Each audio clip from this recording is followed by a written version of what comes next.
The kind of assistance that we should be asking for in Congress regarding veterans issues. Would you agree with that? What is it for that? No, я думаю, абсолютно Translation, зрозуміло. it's just lack of practice. Okay, so you can practice. So, we have this group that's called Friends of Ukraine Network that's been doing work for several years, promoting specific recommendations to Congress and the administration. Like, you know, everybody says more assistance for Ukraine, more security assistance, and Congress says, okay, but for what? We have put together former military people, right, very well-known military people, people from both sides of the political spectrum, and experts. And so the recommendations that they put forth are very specific. What kind of weaponry and why? So in some ways we are doing the work for the staff on the Hill because they can look at the specifics and work off it. And because they so respect the group, I'd say they're approved, most of the time. So we have been most successful in the national security area regarding weapons and those kind of issues. We bring together people from various institutions, high power people you would former ambassadors to Ukraine, Herbst, the likes, others, and they do this really on a voluntary basis, working with us.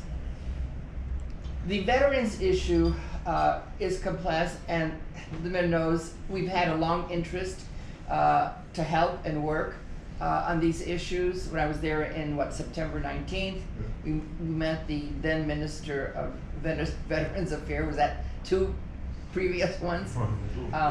Two? So why today are we going to be talking this? Because we are very fortunate that Deborah Hagan has volunteered or agreed to work within, she's a member of the National Security Task Force, and her expertise is very broad, but she has demonstrated interest in veterans issues for some time. And so I asked her if she would take the lead to work on these issues within the group, because it takes somebody who knows what they're doing and experience and can lead. So I've been working with the Ukrainian military since K4.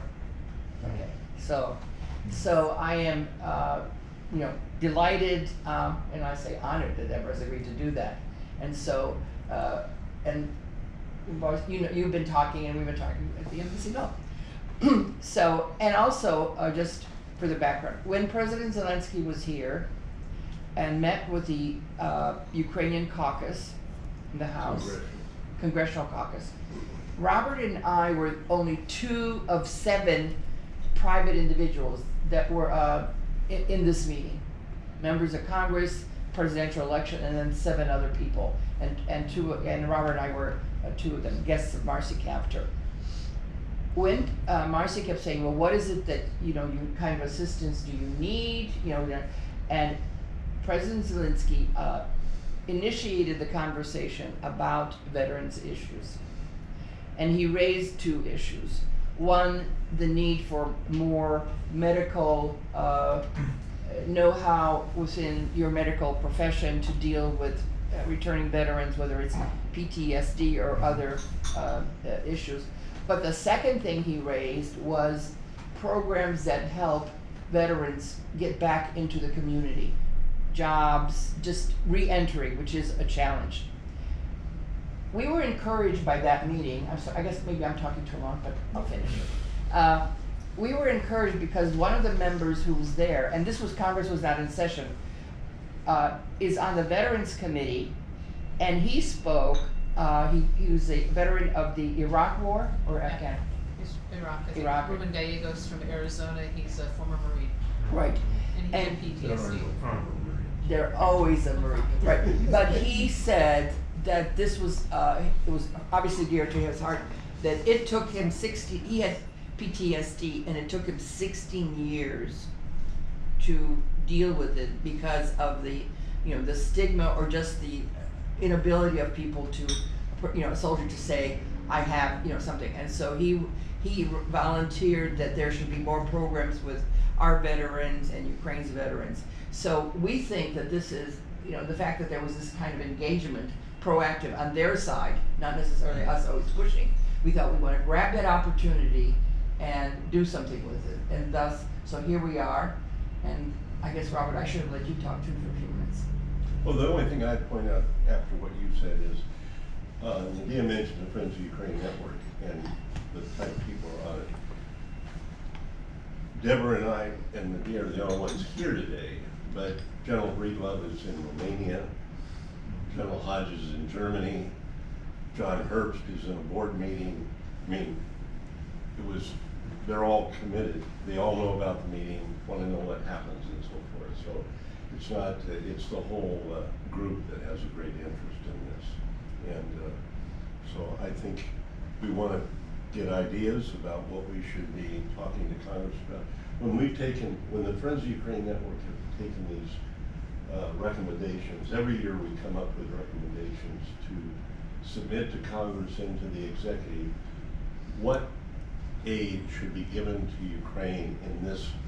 We're essentially dealing with the authorization and budget process in Congress, which is in full swing right now. Actually, even beyond that, just trying to keep the government running. And like Nadia said, we get very, very specific recommendations and then go up either in conference calls during COVID or in person to advocate why we're asking for these particular things. And we've had pretty good success. We don't always get it the first year, and we may not get as many things as we want, but we've made it, our recommendations have made it into what the government is doing. So we like to be preparing what we should be asking for come January for assistance to Ukrainian veterans. So Deborah, maybe you should. Yeah, so what I'd like to actually hear from all of you, if that's possible, as soon as I tell these people who keep bothering me to leave me alone. Sorry about that. So, what I think it's useful, I think having been a diplomat for 30-something years, but spending a good 10 to 12 years assigned with the military in either I ran coalition operations in Iraq and Afghanistan. Spent a lot of time in Beirut and elsewhere. So I've spent a lot of my career working with the military, which is why this is very interesting to me. And it is an honor for me to be here today with all of you.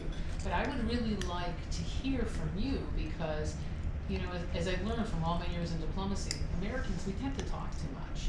So instead of letting our guests tell us. So I think it would be very useful if we could go around and hear from you what you think would be useful for you. And the General and I have talked about this, would be useful for you in terms of building this relationship with the United States, and what would be sort of your primary top 1 or 2 issues that would be useful. So I think that is what's useful for me here. You don't need to hear from me, I was with your guys in Iraq, met you guys in KFOR, so enough. You tell me now. I mean, maybe you want to start. Yeah, I will start and then I will go to some of our guests who would like to contribute to the conversation. I'm involved in rehabilitation of veterans since 2015. And so every year we brought teams of from Marine Corps Marathon. Then we have a project in Scotland this year. We have a Appalachian Trail project. With all those events are prepared together with local partners, with American veterans. We in particular working with the Allied Forces Foundation, for example, on this territory. But I know that there are many other organizations who would like maybe to have similar bilateral activities. And the strength of this approach is through efforts which veterans have to do during the training to the final point. Final point is a marathon or hiking like we are going to do on Saturday. So, but the most change in the mental and physical condition of veterans is during the training. It's 4 or 5 months. So they have to press themselves. They change their mind. They have to follow certain procedures, and that is the result. I believe, somewhere around 3 important things in rehabilitation. First of all, it's an effort. Then it's communication with other veterans. It's a mental recovery, and then it's a possibility to see other world outside of Ukraine. Most of this group, they come to the United States for the first time. So now just looking around, wow, it also contributes in the mental recovery. And so we are trying to get here every time new guys. We have some veterans in our group who were here before in our project, but most of the group are first time. So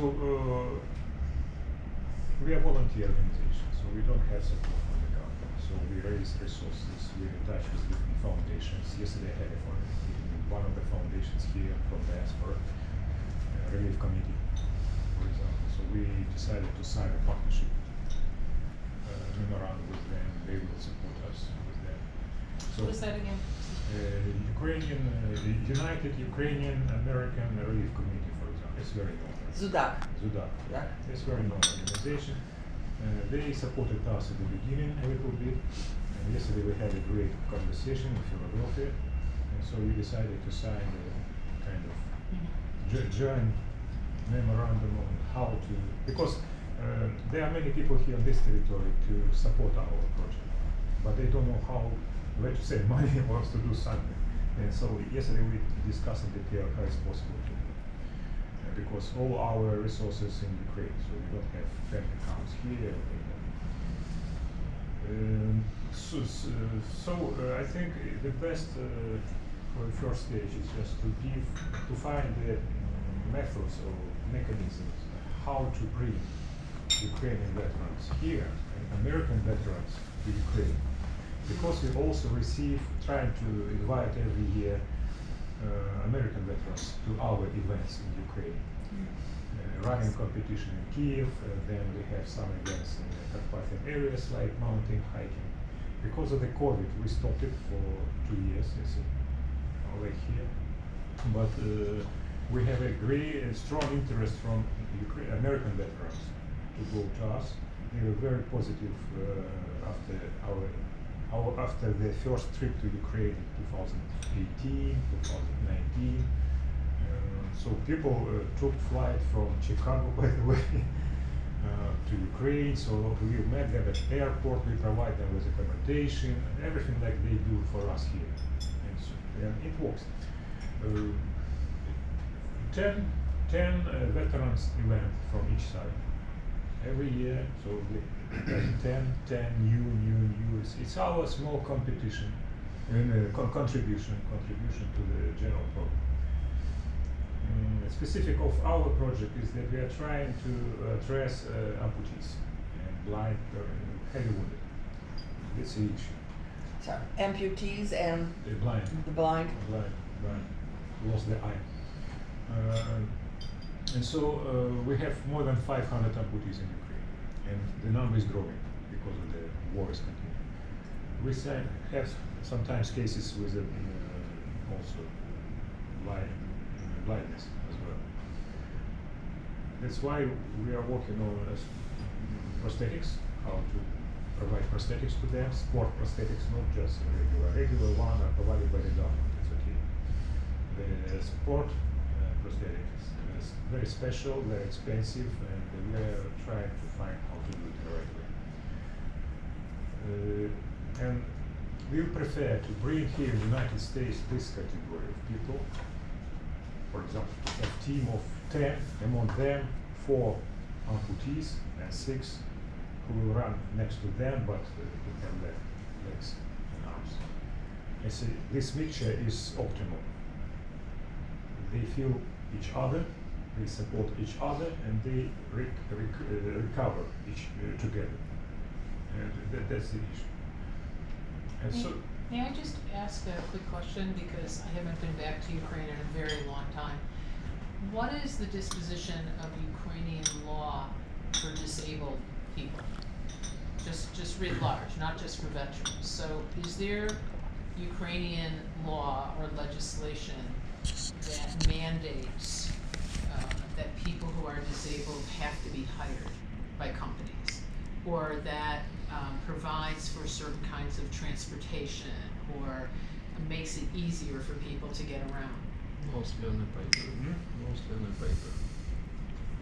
we have- It's we have mostly a on the paper. It's only on paper. It's only on Yeah. paper, okay.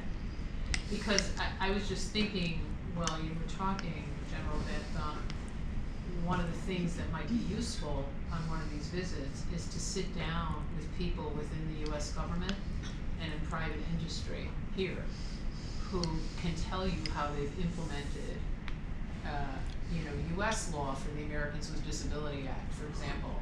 So how they can maybe work with some of you to show how employers can hire people, what accommodations they can make in that. So I'm just, the brain, it just keeps looking while you're talking. So I'm just gonna make a note of that, and that you said it's on paper, because I'm thinking that might be a worthwhile pursuit on this, because part of this, of course, in getting better mentally and physically, is being reintroduced into general society. And that's difficult to do if you don't have the opportunity to do that. There is a lack of resources, first of all, so the legislation is not supported the right button.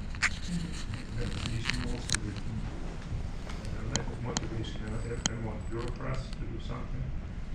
Most effective things are done by civil society, local communities, just to address the persons who live in the area.